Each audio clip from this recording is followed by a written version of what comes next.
Well, hello, and what is up? And welcome on into the Glen Merzer Show. Happy to have you along. And if you have not yet done it, make sure that you subscribe to this program. You can do it wherever you get podcasts, or just hop on over to realmeneatplants.com. Click on the support button, take the 30-day challenge, read the blogs, visit the Glen Merzer YouTube channel, as well as the other YouTube channels that we have, and find us all over social media. I am at RMEP Rich, and I am happy to go ahead and introduce an author, a screenwriter, a playwright, a comedian, and of course now a podcast host, one Mr. Glen Merzer. Hello, Glen.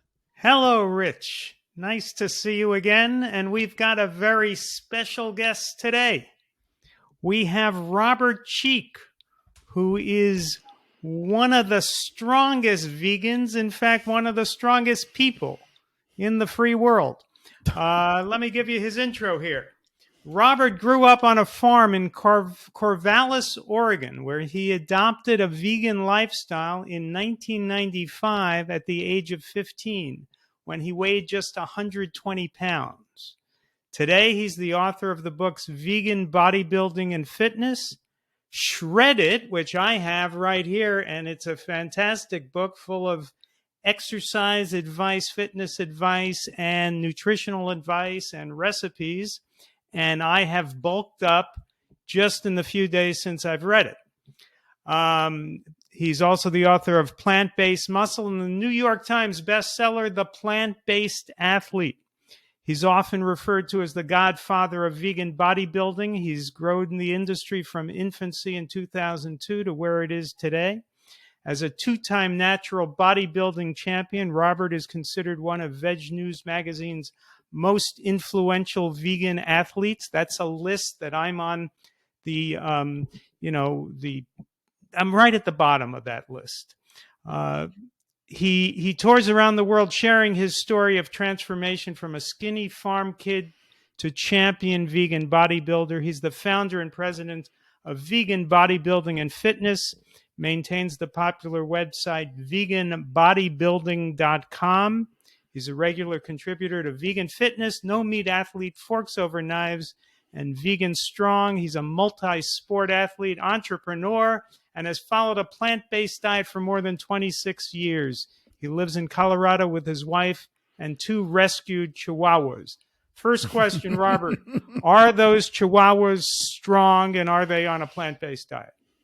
Thank you, Glenn, and thank you, Rich, and absolutely, they both are on a plant-based diet. Benny is 17 years old, has followed a plant-based diet for more than a decade. Ellie is 7.5. She shares a birthday with me. We just kind of made that up because we have a strong connection. She's a rescue. We don't know when her real birthday is, but we say it's the same day as mine, and she's followed a plant-based diet for 5.5 years, which is as long as we have had her. They're both doing very, very well. They're both strong. And actually, I'll have to update my bio because we did a little DNA test, and Benny is actually a terrier, not a Chihuahua, though he looks like one. Oh. So he's about 12 or 13 pounds. We always thought he was a Chihuahua, but turns out he's actually a terrier. But Ellie is undoubtedly a Chihuahua. Well, the good thing it didn't turn out he was a German Shepherd, because that would have been surprising. Yeah, Mastiff or something like that would have been a pretty big blunder and confusion on my end. Now, disclosure here, Robert and I met this past weekend where we were both speakers at something called the Michiana Veg Fest. And frankly, Robert lucked out because I had a plan. And my plan was that at the end of the event, I was going to challenge him to an arm wrestle. And I figured this would be a good career move for me, because if I could take Robert in an arm wrestle, I was going to put like at least $100 on it, maybe more, whatever he would go for. And I figured if I could take him in an arm wrestle, that will really catapult my career, for whooping Robert Cheeke in an arm wrestle. But then he lucked out because at the last possible minute, I remembered I have a hernia, so I couldn't do it. So I backed out. Very lucky for you, Robert. Yeah, well, I appreciate that. I would have been embarrassed in front of the crowd at Michiana Veg Fest, and I probably would not have been invited back. And for letting them down and letting the spectators down and all the people who bought my book down. And so thank you for sparing me that. I appreciate that, Glenn. Well, you're just lucky about that hernia. So tell us your story. What made you go vegan at 15? A lot of skinny 15-year-old kids would try to bulk up on meat. What made you think of going vegan? Yeah, well, I grew up on a farm out there in Corvallis, Oregon, as you mentioned. I raised animals. I raised dairy cows. I raised chickens, rabbits, guinea pigs. These are all animals that I showed in the county fair. And if I was talented enough, good enough, I would take them to state fair.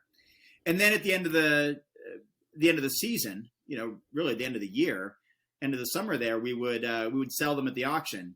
And it was something that as I was 11, 12, 13, 14 years old, I was encouraged by my parents, who were farmers and grew up in 4-H and are very much connected to that lifestyle to, go there enthusiastically and even like use motions like this with my hands to get the price up, make more money, because that was something that we did. It was, I would go sell maybe 4 chickens at a time or go sell dairy calf that I had spent time working with and who had a first name and who became a pet and who followed me around and who trusted me. And then I broke that trust to go sell my animal friends, my pets, to be turned into someone's meal. And so, that started to connect with me when my older sister, Tanya, organized this animal rights week at our high school. I didn't know a whole lot about it. She was vegan. I wasn't really interested. But I thought out of respect for my older sister, I would go and attend this animal rights week. And I'd already been, like I said, maybe a little bit uncomfortable selling my pets in the auction to be turned into food. And then day one, December 8th, 1995, I even have the little videotapes, from that time with a camcorder and all of that from back in the mid 90s, documenting these conversations. I had a very much more high pitched teenage voice back then. And I watched videos of factory farming and animal testing, and I listened to speakers, and I talked with other people, my peers, my fellow students. I read literature. Much of the stuff was in black and white. Literature was in black and white, maybe even some of the factory farming footage and vivisection, animal testing footage was in black and white. But these were things that changed my life forever. They resonated with me, and I decided that, from this moment on, I don't want my behavior, my actions, my decisions, my choices, my food choices, my clothing choices, my entertainment choices. I don't want these to adversely affect animals if I don't have to, if there's another way to do it. But the problem was, Glenn, I was a 5-sport athlete, even as a sophomore in high school, 15 years old. I was a runner. Let me interrupt you. What were the 5 sports? Yeah, I was a runner, a basketball player, a soccer player, a wrestler, and then I was involved in track and field, and I won the Dan O'Brien Award. I don't know if you remember Dan O'Brien, the decathlon, the great in the 1990s, all the commercials, Dan or Dave. They were the big decathlon athletes for the U.S. Olympic track and field team, because I did every single event in track and field except for 3 or 4, including I did shot. I was a little guy, but I did shot put. Right. I did discus. I threw javelin. You did shot put at 120 pounds. Yeah, I was a little, I put on a little bit of weight after that, my junior and senior year. But yeah, I was a small guy throwing shot put and discus and javelin. The only ones I didn't do pole vault, and there were maybe a couple of other running events that I didn't do, but I did the 3,000, the 1,500, the 800, the 400, the 200, the 100, the long jump. I don't think I did triple jump, but so I was very, very athletic, and I wondered, can I do this without animal protein? Is this really sustainable? This is before the internet. This is before it was well known that a vegan lifestyle or plant-based diet could sustain an active lifestyle. I'd never heard of the Esselstyns, even though they'd been doing their thing since 1984. I just got exposed to the work by John Robbins, Diet for New America. I read Harvey Diamond's book, Fit for Life. I mean, this is old school stuff. I learned of this guy, Howard Lyman, who became a hero of mine, like a big, big time hero, and got a chance to see him on tour. He wrote a book called Mad Cowboy, didn't he? Yeah, he sure did. Sure did. You know what he used to do? He used to see me on tour, and he'd be wearing his sweatshirt that said vegan, and he would blow into his thumb and puff his sleeves up. Like he would blow into his thumb and he would balloon his body up like a bodybuilder. He would kind of do those pranks when he would see me. Great guy. And so, I found a few role models in John Robbins, in Harvey Diamond and Howard Lyman, in Ingrid Newkirk, and in people who were doing this. But aside from John Robbins, none of them were very athletic. John, I actually did arm wrestle. And he was quite did strong. you? Yeah. Who won? I won. It was at I believe it was at the 2007 Portland Veg Fest, so 15 years ago. I beat him, but people filmed it. There weren't smartphones back then. I don't think, but the cameras, digital cameras, people used and took pictures. And but he was hard to beat. I did win, but he was hard to beat. He's very strong. All right. So that's how I got started. I got into this whole thing for animal rights, and then I questioned whether I could actually put on muscle and be like He-Man and Captain Planet and the pro wrestlers that I idolized. And then I had to put that to the test. And of course, the rest of the story. I'm just a little bit under 200 pounds now, but I peaked at 220 pounds about a year ago during this pandemic period, a full 100 pounds up from when I started on a plant-based diet and vegan lifestyle, showing unequivocally that, yes, you can build muscle on a plant-based diet. Yeah. So it turns out that what causes muscle is not, in fact, roast beef. No. What causes one to build muscle is doing some sort of resistance training, exactly. Often preferably weight training, resistance weight training, because that creates tears, micro tears in muscle fibers, damage to muscle tissue, and then you consume calories, which are, you get the amino acids, the building blocks of proteins. So you get protein, carbohydrates, fats, and then everything else as well. All the things, antioxidants, fiber, phytonutrients that help you build, repair, and recover. And then you have to consume a calorie surplus. You've got to basically eat more calories than you're expending through your energy expenditure throughout the day. And that's how you put yourself in a position to build mass, something that I did as a bodybuilder for 10 years. And so when bodybuilders and other athletes talk about how many grams of protein should they eat, are they talking about something that's sensible, or should they really be talking about how many calories should we eat? Yeah, a little bit of both, Glenn. And there's a bunch of research and data to represent that and back that up, that the average person, just the average everyday person who's not going to the gym many days a week and not or doing body weight exercises that are strenuous and pull-ups and push-ups and dips and all these heavy body weight movements, like pulling your own body weight up in a pull-up, that average person probably needs to eat about 0.8 grams of protein per kilogram of body weight. It ends up being, as 50 or 60 grams of protein a day for most women, and maybe 60 or 70 grams of protein a day for most men. It's not that much. It's easy to reach, as long as you reach your calorie intake needs, like your real calorie intake needs, based on your gender, age, height, weight, activity level, these factors. And then the calories themselves are important, of course, to be in that surplus if you want to put on muscle and size. And that there's a couple of ways to approach that. As I'm sure most people can imagine, you can just eat calories for the sake of eating calories, or you could have a mindfulness approach about it and focus on, let's say, healthy, whole foods as much as possible. And you might have completely different outcomes from eating calories coming from cake and pastries and donuts and candy and soda and chocolate and white refined bread and deep fried food, things like that, versus calories coming from like soybeans and garbanzo beans and lentils and brown rice and oats and yams and sweet potatoes and broccoli and kale and blueberries and bananas. And there's a complete difference there as far as your nutrient intake, your amino acid consumption, your antioxidant consumption, fiber consumption. and what your body will utilize in order to repair, rebuild, and grow.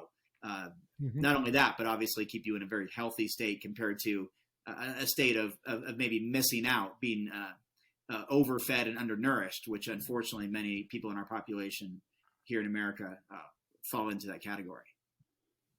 Okay. Now, since you came into this really from an animal rights viewpoint, you had this shock of how terrible it is, how the way we treat animals in animal agriculture, and you decided, if I can do what I want to do with my life without contributing to that, that's what I want to do as an athlete. But you didn't come to it initially from the point of view that it's definitely better for your health. You were just trying to avoid the unnecessary killing of animals. Was there a point, and tell us about it if there was, when you realized, no, not only can I achieve what I want to achieve athletically without killing animals, but in fact, it turns out this is better? Did you come to the conclusion that in fact being a plant-based athlete is better than being a meat-based athlete? Yeah, I did, Glenn, and it took me a long time because we all have this confirmation bias. We all have this personal bias toward our own agenda, whether we want to admit it or not. We all have it.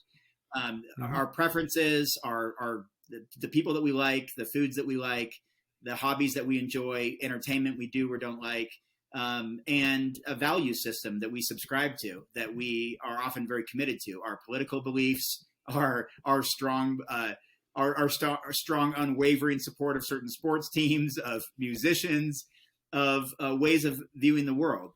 And when it comes to something like animal rights, environmentalism, health, we hold very strong viewpoints. Sometimes that we're completely unwavering, and we can't really be convinced otherwise. I'm sure many of us, here on this panel would agree that it would take tremendous effort to convince us that a carnivore lifestyle is just the absolute greatest thing. Like, that's the real approach. We are very much like lions. We are essentially lions. The way that we can rip apart animals and consume all their raw, muscle tissue, tendons, veins, blood, all that.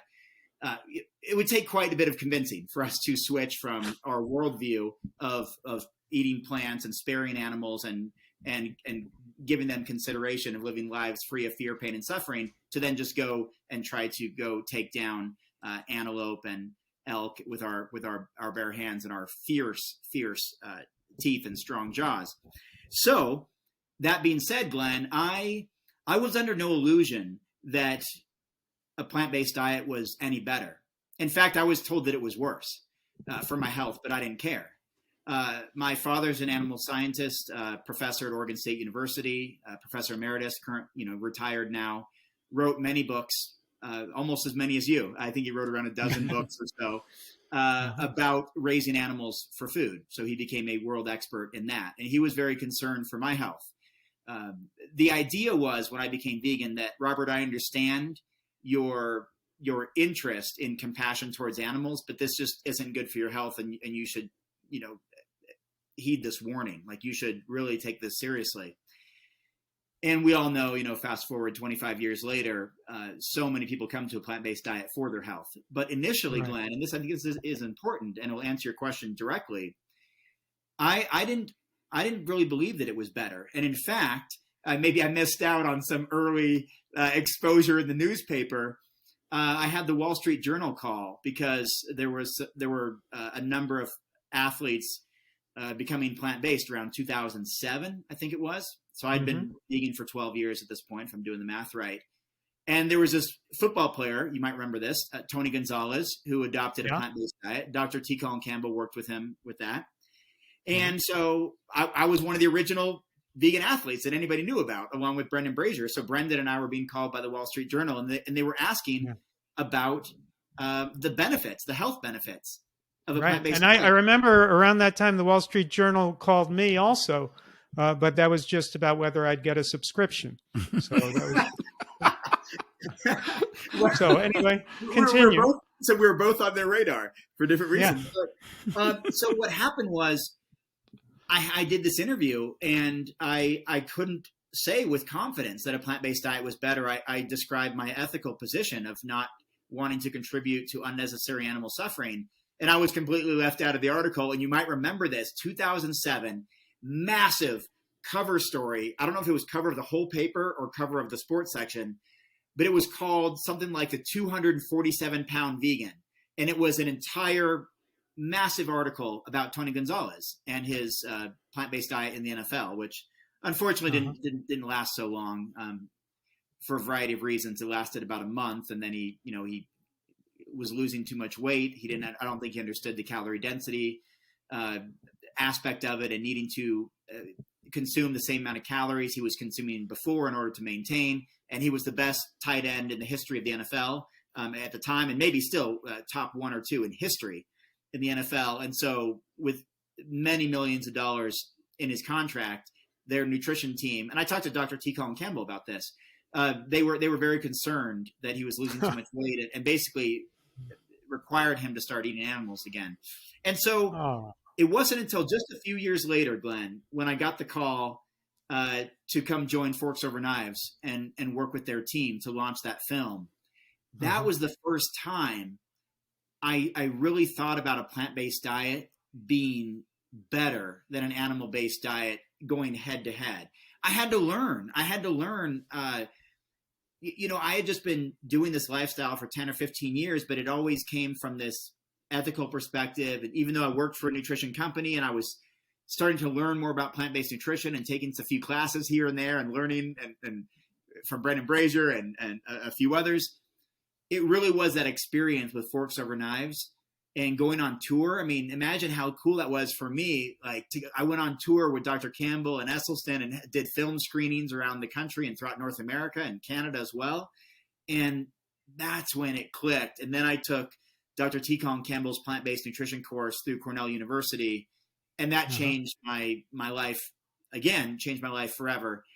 And that's when I stopped the consumption of all sport supplements a full decade ago, because I was just relying on so many of those, thinking that's 300 grams of protein a day, protein drinks all day long. And then I started to look at the holistic approach of consuming food in its whole state, which now is one of the things that I talk about and have for the last 10 years. The benefits, as I've already mentioned today, of all of those things that come with it. The amino acids, the vitamins, the minerals, the antioxidants, the fiber, the nitric oxide, the water, the whole state of the food. And that's when I started to realize that, okay, this is, as Dr. Michael Greger says, this should be the default diet until proven otherwise. This is the one that prevents the most diseases. This is one that helps recover from some of those, reverse some of those diseases. This is what helps weight management more than any other diet out there, basically. And recover from injury. Yeah, exactly. That's a huge part of my new book, The Plant-Based Athlete. That's a huge part of it, is the recovery aspect, preventing and recovering from injuries, recovering from strenuous workouts, repairing damaged muscle tissue, reducing inflammation. That's when it started to come together once I had a little bit more formal education, and it started with Forks Over Knives. Well, thanks to the work you've done, Robert, and the work of Rich Roll and Brendan Brazier, the young athletes coming up now know this, or at least it's easier for them to learn this lesson that it took you some years to learn. Rich's son, Joey, is a fantastic college baseball player, and we are hoping he gets drafted into the major league system. Rich, tell Robert about your son's recovery on a plant-based diet.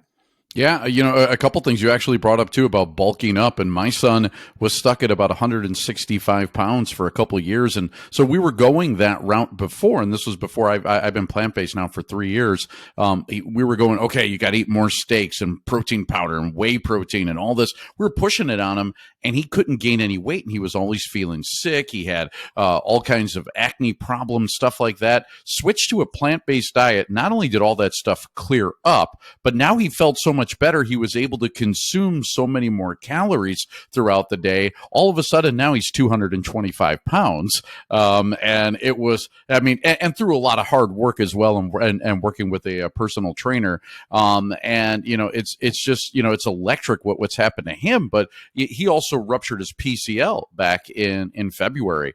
And, you know, they put a brace on him. They were considering surgery, but there's another way to go about it. And that's really to blast your quads and build up all the muscle around it. And then you don't need the PCL. And that's what he's done. And he's done it on a plant-based diet. And it's amazing because he just had his scout day, Glenn, and we had talked about that a little bit. He was running.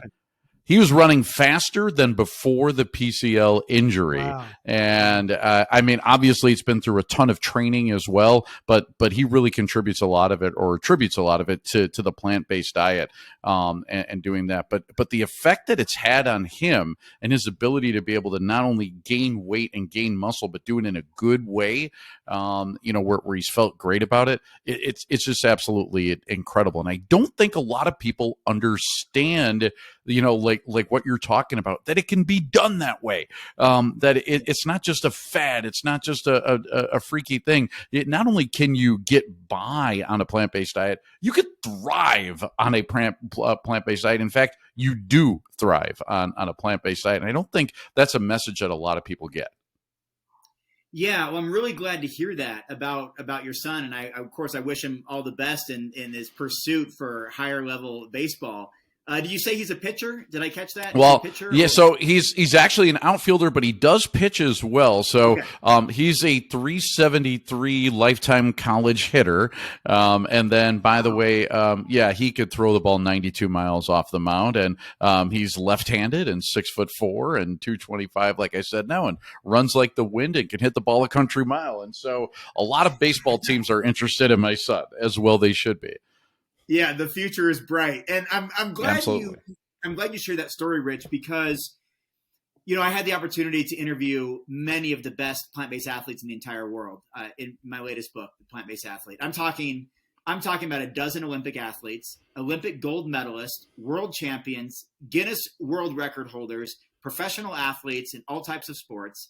Some people who have been vegan since birth, which then takes out that whole, you know, like, you built most of your strength and muscle on animals, then you just adopted this diet the last 6 months or whatever. And again, nothing wrong with that approach either. In fact, we highlighted that approach in the book too, because there are people that like Chris Paul on the Phoenix Suns, NBA basketball player, who had a complete resurgence of his career. He wasn't even an all-star anymore. He was washed up. He was, you know, people said he was, you know, career was on the, you know, downward swing, and he was on his way out, and he adopts the plant-based diet. His recovery goes through the roof. Not only does he become an all-star again every single season since, he throws down a two-hand dunk, and he's my height, 6 foot even. I've got a photo with him side by side. You know, we're the same height. And, you know, in his late 30s, he drops this hammer dunk in the all-star game, two hands. From a lob from Russell Westbrook, and it was my favorite moment. And he's took his team to the NBA Finals and getting MVP votes. And so there are people like that who've been on a plant-based diet for a few years, completely changed the trajectory of their athletic career. And there's others, and I'm really proud to say it, who have been vegan since birth and made it all the way to the Olympic Games and won medals, who've been vegan since birth and made it all the way to the highest level of bodybuilding that you can get to in the IFBB professional circuit. People who have made it to the world championship level in their sport, completely vegan since birth, since, you know, their parents were vegan before they were born and raised them that way. And so now we're seeing, like your son, Rich, we're seeing so many plant-based athletes.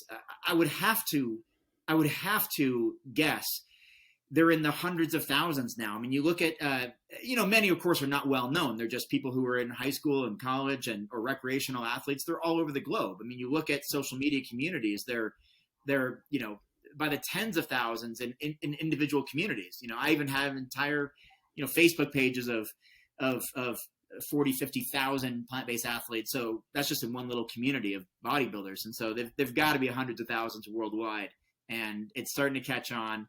And I love seeing it, knowing that 25 years ago it wasn't very universally accepted, and now you got NFL quarterbacks, NBA All-Stars, Yeah. Justin Fields looked pretty darn good the other night, and he's all vegan. So yeah, I was napping after my flight home on Monday. I had 2 hours of sleep after my trip to Michiana Veg Fest there with Glenn, so I missed it. But I heard he played well. he did. And then Andreas Wojta, who's an Austrian Olympic runner in our book, just set his 47th national record by winning the half marathon in Austria. I mean, he's been on a plant-based diet for years, so it just keeps continuing. And maybe your son Rich is the next person we highlight and start writing about and talking about, and it's exciting to see. Now we have more and more plant-based physicians, Robert. How about plant-based sports trainers? Are we getting a lot of them into the mix? Well, that is a great question, and one that I really don't know. I know there's a ton of vegan coaches. Almost all of my friends are, it seems like these days, are online vegan trainers. But, they're doing online programs. They are certified personal trainers, and they're doing their online coaching. But as far as like team trainers for sports, for whether it's high school or college or recreational teams or professional teams, I really don't know. I heard that the Los Angeles Clippers were very interested because D Brown, who won the slam dunk contest back in like '93 or something, played for the Celtics. He's on their staff, and he's dairy free or lactose intolerant or completely dairy free and pushing the vegan thing a little bit. I heard they were interested, and Dotsie Bausch from Switch for Good, an Olympic athlete herself, Olympic silver medalist, and very hardcore vegan and dedicated activist, was trying to do some work with them. It's a high level team, Los Angeles Clippers in the NBA, and try to get them, try to get her and me and a few others to go speak to them. That hasn't materialized yet. So I really don't know, aside from, and the reason I say that is because all my friends who are online trainers and coaches, they're mostly training other vegan people, right? They're mostly training other vegans who want to build their bodies, and nothing wrong with that, of course. But as far as what kind of influence the athletic trainers are having on teams on a national or global level, I really don't know. And that's something I should look into, because I am curious what that looks like. And if that would be a great movie, wouldn't it? A vegan trainer, starts working with a last place baseball team and brings them the pennant and the World Series. Yeah. It'd be like the Miracle on Ice, but vegan version. And the heroes and the coach speech, and the trainers, powerful speech about recovering and reducing inflammation and eating the right types of foods to go out there and have more energy than your opponent, recover faster, and not let it go to 7 games and win it before that. Yeah, that could be really good. And I have no doubt that's going to happen, just as there's more and more plant-based physicians now who are not just treating vegans and plant-based patients. They're impacting a whole variety of people, and they're vegan teachers and vegan pilots and vegan truck drivers. And it's just something that with 75 million people worldwide who identify as vegans, and which I have no doubt will be north of 100 million in the next couple of years. We're going to have vegan trainers who are doing, like, as you described, like transforming the lives of athletes on the teams that they represent. And I think we'll very likely see success as a byproduct of that. Yeah. I'm writing this movie in my head now. It's the fourth quarter of the Notre Dame football team, and the coach comes out and says, "Let's win one for the animals." Yeah. And I think that would be fantastic. And while we're at it, let's take some of those live animals out as mascots. We've got we've got the buffalo here in Colorado that they run out on the field, and they keep them in the cage and, run them out on the field and all that kind of stuff. That's not right. So it'd be nice to see some of those get replaced by just the costume mascots and not the animals in captivity. I think that's a good idea. Entertainment.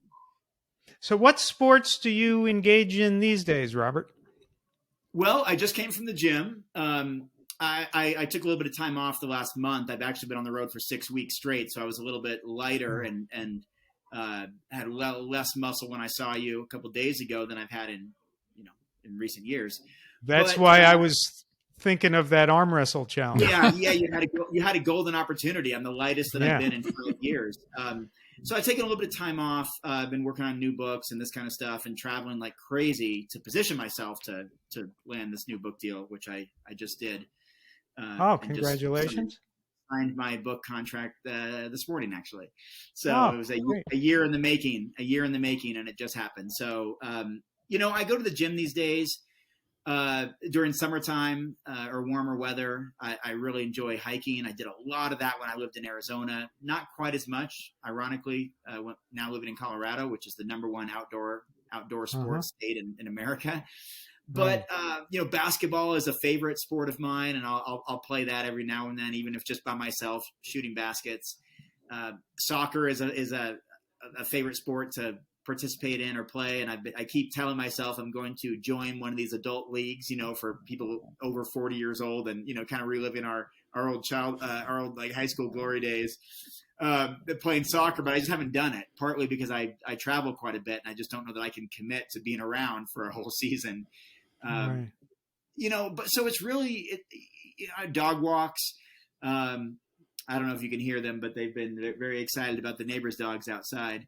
I forgot to close the curtain before doing this, but luckily they're upstairs and I'm in the basement. So we're not hearing them. Mm-mm. Okay, good, because they are very enthusiastic about the neighbors' dogs being outside. So I do dog walks every day. I don't miss that. That's the good quality time with the dogs, and it's really just the gym and then whatever recreational activities come up. And I'm a fan of, like the Tour de France. I love that. I really got into it about a year ago. So the last 2 years I've been following it to the point that I want to go to France next year and be there and cheer in person. Now, are they all cheating in these bicycle races these days? Oh, sure.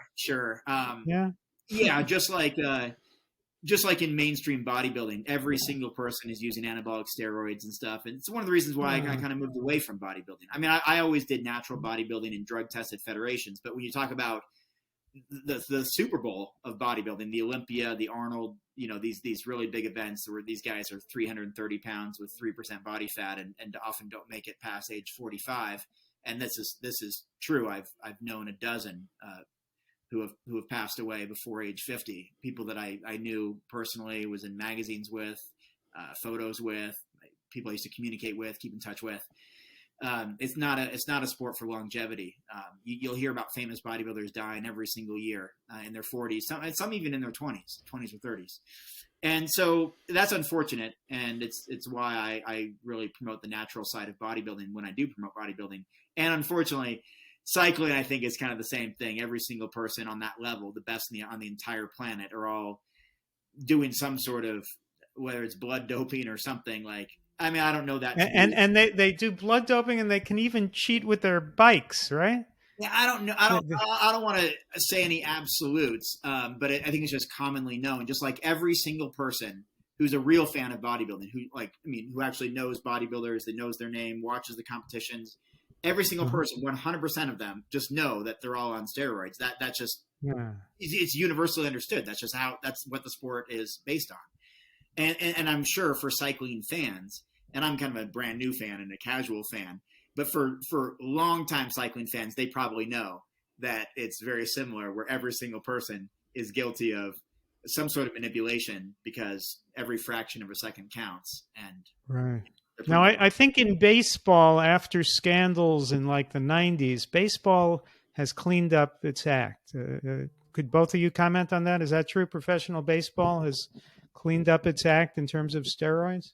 It has, for the most part. I don't know if it's completely free. There are some guys that have busted, every once in a while, like Fernando Tatis this year, and there are others as well that get caught with the PEDs. But I mean, when you were talking about the 90s and it was really prevalent, and you had guys hitting 60 plus home runs a year, that doesn't happen anymore. I mean, Aaron Judge just did it this year, but he's also 6'8" and 290 pounds, and I mean, he's a monster and he's got a short porch at Yankee Stadium, but most guys don't do that. I mean, if you could get 40 home runs now in baseball, you're basically a machine and a superpower hitter. So it's cleaned up quite a bit as to where it was, especially in the 90s, where those guys all looked like Marvel superheroes coming up to the plate. It was ridiculous. Those were definitely different times.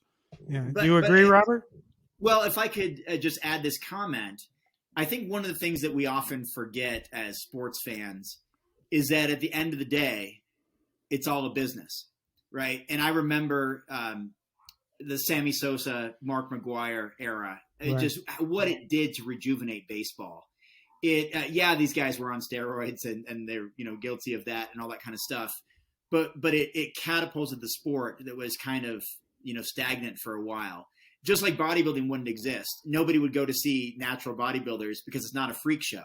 Like, you want to go see something you've never seen before, like literal cartoon character images is what can be achieved through growth hormone, anabolic steroids, and all this kind of stuff. Unfortunately, it's not a healthy lifestyle, and these people should not be considered as role models, because many young people try to follow in their footsteps, don't have the right genes or work ethic to do it, and start taking all the drugs thinking that all they have to do is steroids as well, and they're going to be famous and on magazine covers and attract certain things and money and fame and all that, and they go down the road of addiction to steroids and have unfortunately a short life. But I think with all these things, the Tour de France wouldn't be what it is if people rode slow bikes. If people, during that period when baseball had this resurgence, Barry Bonds, Mark McGwire, Sammy Sosa, all of that, baseball as a business, as a sport, or at least Major League Baseball as a business within the U.S. would have been hit pretty hard, and so it's always hard to kind of to decide whether to support it or not support it, because it's a for-profit business. Team owners, teams are worth billions of dollars in most professional sports, and some of these sports just wouldn't really exist without some of the enhancements and supplements that people use. So it's hard to in baseball, presumably in baseball, they're not doing it today. They're being tested all the time, aren't they? Maybe so. I don't know. Rich, maybe you can comment. They are, but I think one of the things is too, and cheaters have always been good at staying one step ahead of the testing. And they get a lot of help from it. It's not like they're buying drugs from the guy at the gym. They're going to pros that know how to do this and mask it and to beat tests. Oh yeah. If it is going on, and I'm sure there's some of it that's still going on, it's going to be much harder to catch because they're always, like I said, they're just one step ahead of the testing.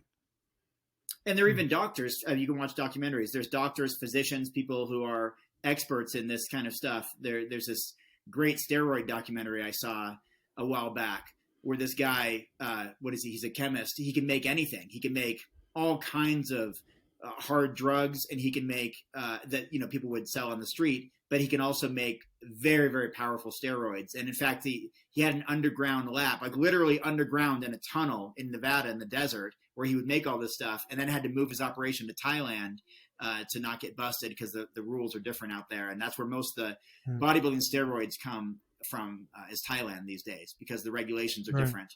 Just like you can just go down across the border in Mexico and you can get things like steroids and stuff. I was even there on a tour, at Mayan ruins, and there was a little shop that was like selling steroids and had a photo of a famous bodybuilder, and you could just get it at the little pharmacy, and a little where you get Gatorade, and you can also pick up a side of muscle enhancing drugs. So anyway, let me ask a question on drugs, but I'll move it away from athletes to drugs themselves. We know so many benefits to the plant exclusive diet. We know it's better for your health. We know it's better for the animals, of course.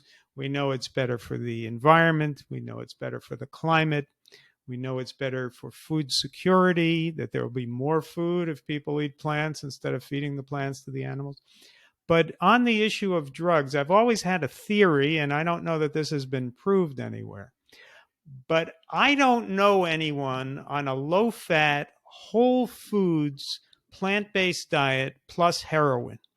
You know what I'm saying? If you're going to emphasize eating healthy, eating healthfully, and if young people were to be put on this diet instead of eating processed foods, which are they might not be drugs, but they have things like sugar and salt in them that are addictive.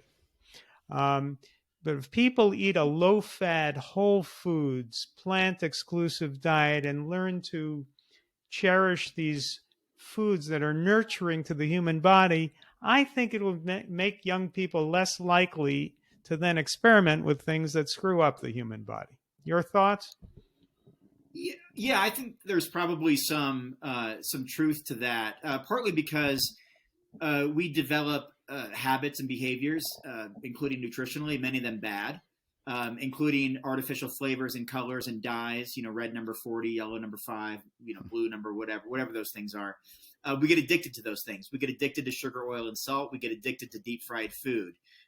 These addictions can lead to other things. We get addicted to caffeine. I was addicted to caffeine significantly for 10 years, and then I've been caffeine free since 2018. It was very difficult for me to break that. In fact, I've heard from doctors, PhD experts who have said that kicking caffeine is one of the very difficult things to do, because it's a drug that everyone's using, like everybody's using it. And it impacts people differently in lots of different ways. But one thing can lead to another, as we all know. And so I think when you start eating nutrient poor foods, where do you get those foods? You often get them at convenience stores, at fast food restaurants, on kind of, I don't want to say sketchy parts of town or anything, because they're on every street corner. But you're I think even hanging around those types of communities. I even had this kind of anecdotal just thing to add, but I had a friend I do have a friend, his birthday was yesterday, who was manager at 7-Eleven, 3 different 7-Eleven locations in my hometown. He had to call the police every single night, because he was getting robbed. There were things happening to him all the time. And, hanging out with this low quality food, that riddled with sugar and caffeine and the hot dogs on the thing in the 7-Eleven and chips, which are just one of the most nutrient poor foods you can possibly eat, and soda, which is basically the only thing worse than chips. Yeah, I think you're likely to then go find other things that are cheap and bad for you. Maybe alcohol, maybe cigarettes, maybe other drugs. And then you start to care about your body less, right? If you're ingesting all of these things, and you have, let's face it, let's just be honest, we have 73.6% of Americans are overweight right now today. 42.5% are obese. That's not to body shame anyone. That's to sound the alarm that, hey, we got 1 in 2 people now are going to have diabetes. 1 in 2 are going to get cancer. 1 in 2 or 1 in 3 are going to get heart disease. Like you're just bound to have one of these major issues now at some point in your life because of these concentrated, refined, low grade, low quality calories that are oftentimes government subsidized and available so cheaply on every street corner. It's no surprise that if we don't take care of our body and we start feeling maybe obese or lethargic or we feel in poor health, well, why not add alcohol and other drugs to make us feel better if we're feeling so poor? Yeah. And so I think there is probably some truth to that, but I'm certainly not an expert in anything to do with drugs. I've actually been lifetime drug and alcohol free myself, so I'm quite less familiar with such. Not a glass of wine, not a beer. Nope, never a glass of wine, never a beer. For my own personal reasons that I decided as a teenager, a request my mother made of me. I think it was some sort of factor in my parents getting separated and being divorced when I was a young kid. And it was something my mother asked me if I would not engage in. And I honored that as a 16-year-old. And I'd never, experimented with anything before that. And I've honored that now to almost age 43. And it's just, I have my own reasons for keeping going lifetime drug and alcohol free. And I'm probably missing out on something. Well, I'm sure. You've got integrity, Robert. I hear it helps you relax or have more fun at certain events or whatever, concerts but I've been fine, and I've enjoyed my life immensely without the drugs and alcohol. And I think a healthy whole food plant-based diet can really help support healthy living. And I think it even leads to you wanting to exercise more. Like, man, I've got all this energy. I feel good. I'm trim. I'm fit. Let's put it to use. Let's go burn those muscles. Let's go for walks and hikes and bike rides, and let's go swimming. Let's go to the gym. And I think it has a ripple effect to positive habits. It's this quest to get in a positive, virtuous cycle rather than in a negative cycle. So if you get sleep and you eat well, then it leads to more exercise, and then it leads to better sleep. And isn't that true, that there's this virtuous cycle, or you can get in a downward spiral? Yeah. And you can even feel it acutely. Like, I it's just circumstantial. I showed up on no sleep in Indiana, and that obviously affected me. I took a red-eye flight to make sure I got there on time because I was out in Oregon, and then I had a 9-hour delay in Chicago, and I just didn't sleep for a day and a half, and that threw me off for days. That just acute circumstance, that situation, when you don't get sleep, it's you're effectively drunk. As you basically have your body capacity is being intoxicated. Like you make poor decisions. That's where I saw the opportunity for the arm wrestle challenge. You looked tired, and I thought I could take you. Yeah. So yeah, that's why you really got to prioritize those things like sleep and good food and hydration and exercise, and that's why I knocked out all of that today before this evening's conversation. I've already been to the gym. I already did the dog walks. I already had lots of hydration. I slept in to get the adequate rest that I needed after changing 3 time zones. And, here we are. And how many hours of sleep do you get per night? what do you recommend?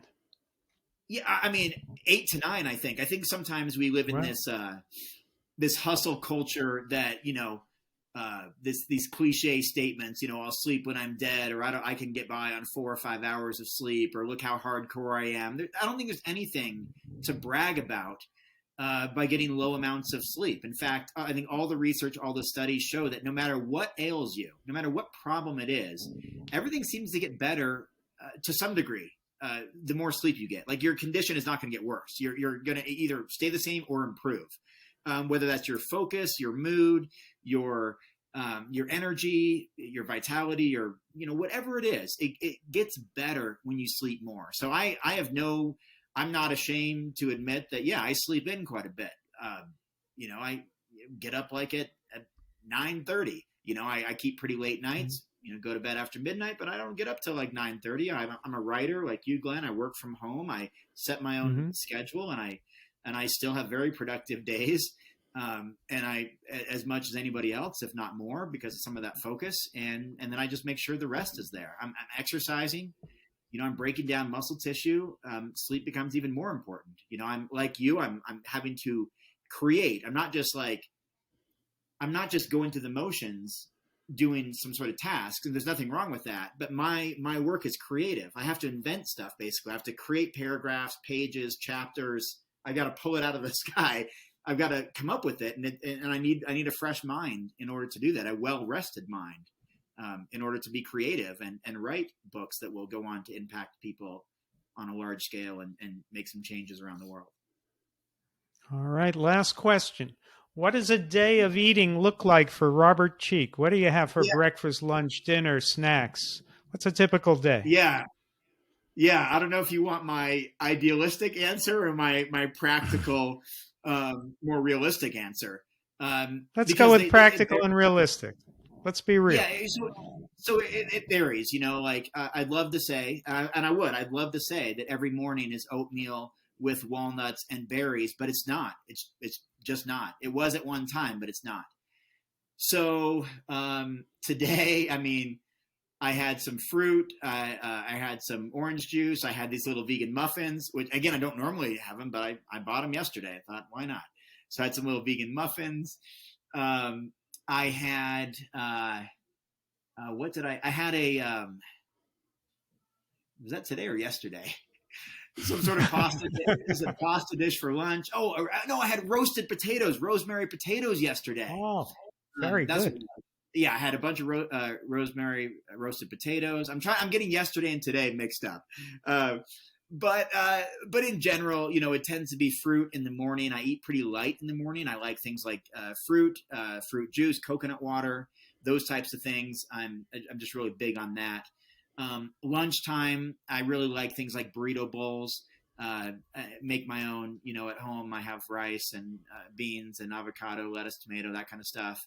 I've got some burritos in the fridge right now. My wife made me a vegan lasagna that I had as soon as I got back from Indiana. I still have quite a bit left to consume there. And so I have like those types of things, could be a lentil soup, potato dish, pasta dish for lunch, that kind of stuff. So a combination of whole foods and some processed foods, if I'm being honest. Okay. That's keeping it real. That's what I really do. Sandwiches, wraps, pasta, whatever. And then snacks for fruit for snacks. Like I'm a really big fruit consumer. I just think it's the best food aside from leafy greens. We know are slightly more nutrient dense, but they're just not as fun. They're just not as fun as eating oranges and mango and blueberries and strawberries and raspberries and watermelon. That just tastes so much better. So I bought peaches today. I got peaches today. I got blueberries today, bananas today, oranges, all of that. So those are kind of things I have for snacks, which also act as pre-workout foods. So I tend to work out around this time, but because we're doing this interview, I worked out earlier. So I'll have like bananas before workout, blueberries before workout, natural sugar, from the fruit for energy. And then when I get home, that's my biggest meal of the day. Why? Because it's post-workout and it's dinner at the same time. And that varies tremendously. I love international cuisine. I'll have Thai food, Indian food, Mexican food, Japanese food. That reminds me, that's what I had today for lunch. I had a bunch of plant-based sushi. That's what it was today. It was $5 Wednesday, $5 Wednesday at Sprouts, and so I got a whole bunch of 3 containers of sushi. So yeah, that was today, and tonight probably go back to that lasagna because I don't want my wife gets back in a couple of days, and if it's if I didn't eat it, she'll think I didn't appreciate it, and it is very, very good. I just that's what I hear. Yeah, it is very, very good. I just got a bunch of other groceries once I got back home. But, that's kind of it, Glenn. And I eat about 3,000 calories a day. I weigh typical, around 200 pounds. I'm 6 feet tall, 42 years old. And I do document my calorie intake from time to time just to know what I'm really doing, what I'm really eating. And it's about 3,000 a day. And I burn about 3,000 a day. So I pretty much maintain weight at right around 195, 200 pounds these days on a 3,000 calorie diet that is expended through my dog walks, my walking around at home, going to the gym, running errands, that kind of thing. So that's kind of a day in the life of eating. It's filled with fruit as snacks and some of those bigger meals. Like I had the potatoes for breakfast, the sushi for lunch, the lasagna for dinner. But I indulge in all kinds of things, vegan pizzas and pretty much anything you can imagine, any type of international cuisine, curry dishes, pad thais, Buddha bowls, as I mentioned, sushi or Ethiopian food, which I love. All of that stuff that makes its way into my diet with plenty of whole foods there as far as like salads and salad greens and fruits and all of that. And I kind of like it that way. I like it where there's variety, where I can still have plant-based burgers and pizzas and sandwiches and wraps and all of that kind of stuff, because the rest of everything that I eat is fruits and vegetables. So I'm not eating cookies and cakes and all this stuff all day long, and soda and all that. And so the rest of my calories are all really, really good.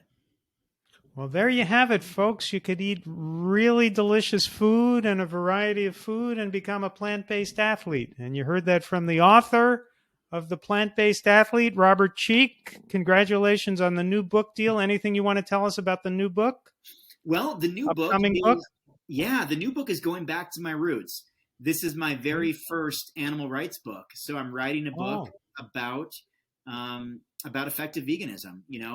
I got really into effective altruism recently through Peter Singer and Will McCaskill and others. And I've been really looking at identifying the actions that we can take every day that do the most good. Not that just make us feel good about what we're doing, or that move the needle a little bit, or that are moderately effective, but what can we do that's the most effective to reduce animal suffering? And so I'm looking at evidence and data and research and systems, and using principles of effective altruism and in some cases utilitarianism. And it's a book, Glenn, that I hope that when it comes out, it will show people how to be so much more effective in their everyday decisions. It'll talk about which for-profit companies to support, which nonprofit companies to support, whether it's better to volunteer your time or to donate, how much to donate, and whether it's more important to do altruistic work yourself or to do even a job you may not like, but earn more income so that you can actually give more. It's this whole earning to give principle, which is incredibly effective. And so many wealthy donors do that. And are able to support animals in effective ways, and lowering the cost of saving individual lives, where you can, through certain approaches, save individual lives for as little as $1 through the type of effective work that some organizations are able to do, versus many dollars or hundreds of dollars or thousands of dollars to save one life. There's some approaches that are just far more effective than others, and so I'm writing it with countless examples, lots of interviews and stories with effective vegan activists, and then my own experiences over the past quarter century doing what I believe is quite effective vegan advocacy, including the work that I do with the nonprofit group Vegan Strong, which gets plant-based foods into the hands of non-vegan athletes by the tens of thousands, every month. So I'm really excited. And I've already written 300 or 400 pages because it took me a whole year. You've already written 300 or 400 pages? Yeah, because I struggled to. In how much time?